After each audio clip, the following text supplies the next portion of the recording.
A live look right now at Capitol Hill. Just hours from now, Secretary of State Anthony Blinken will face Congress, the House side, over the disastrous withdrawal from Afghanistan, a withdrawal that we're going to see reverberating for generations. South Carolina Senator Lindsey Graham joins us now as Republicans demand answers on what went wrong. First off, before we talk about where we go forward on the war on terror by renaming it first, what would be something that, maybe three things that you would ask Anthony Blinken today?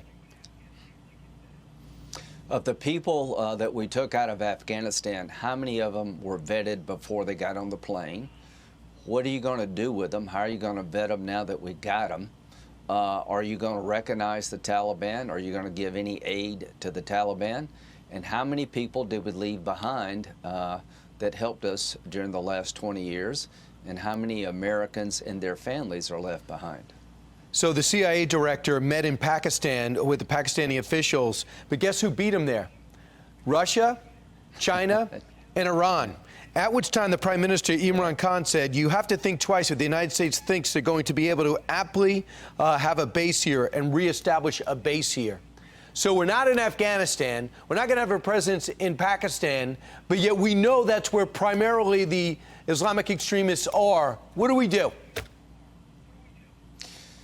Well, right now, you have to make a decision about the Taliban. Do you recognize them as the legitimate government of Afghanistan? If you do, you set in motion a disaster throughout the world. They're terrorists.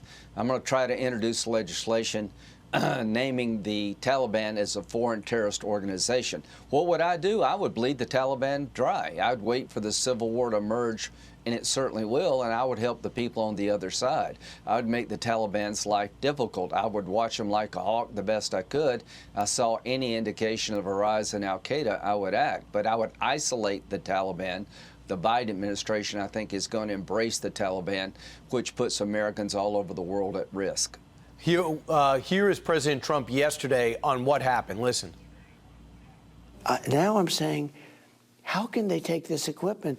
And I guarantee that China and Russia already have our Apache helicopters, and they're taking them apart to find out exactly how they're made. They're the best in the world by far, and they're taking them apart so they can make the exact same equipment. They're very good at that. It's a disgrace. What do you say? What do you say? And what do you say to people saying this is the Trump plan anyway? Well, it wasn't the Trump plan. You've got to remember, on January the 20th, there were 2,500 soldiers at Bagram Air Force Base, counterterrorism troops. We had Bagram Air Base in American control when Trump left. I want to know from Blinken, whose idea was it to give it up? We're naked and blind in Afghanistan. Trump had a conditions-based withdrawal plan. We all want to withdraw, but we don't want to leave behind Afghanistan in control by the Taliban and aligned with al-Qaeda, which led to the first 9/11.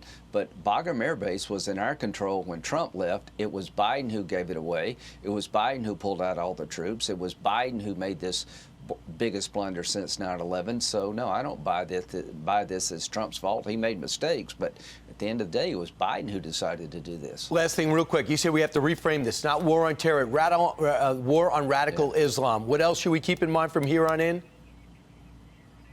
The only way to defend America is have a ground component over there working with people who reject radical Islam to keep us safe here. Every time we withdrawn without a ground component, we had to go back in. We're not fighting terrorists. We're fighting radical Islamists driven by a religious doctrine that would kill everybody listening to this program. We didn't call the Nazis terrorists. We call them Nazis because they believed in the Nazi philosophy. We're in a religious war. It would be a generational struggle. Align yourself with people in the faith who reject this radical ideology, which is most, and stay over there fighting them so they don't come here. If you don't do that, we're going to get hit again. Absolutely. We don't hate Germans, we hate Nazis. There's a big difference. America can make the could actually separate that. Give us more credit. Senator Lindsey Graham, look forward to talking to you again. Thanks so much. Thank you. You got it.